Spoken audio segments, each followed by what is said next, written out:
ಡಾಲಿ ನೀನ್ ರಕ್ತ ಹಂಚ್ಕೊಂಡು ಹುಡ್ದವನು ನಿನ್ ಜೊತೆ ಮಾತಾಡ್ಬೇಕು. ನೋಡು ಬೇಡ ಬೇಡ ಏನಾಗಲ್ಲ. ನೋಡು ನೋಡು ನನ್ನ ತಮ್ಮಗ್ ಒಂದ್ ಸ್ವಲ್ಪ ಹೆಚ್ಚು ಕಮ್ಮಿ ಆದ್ರೂ ಅನುಭವಿಸ್ತೀಯ.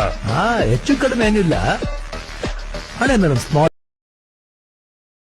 ನನ್ನ ತಮ್ಮನ ವಿಷಯ ಕೈ ಹಾಕ್ಬೇಡ.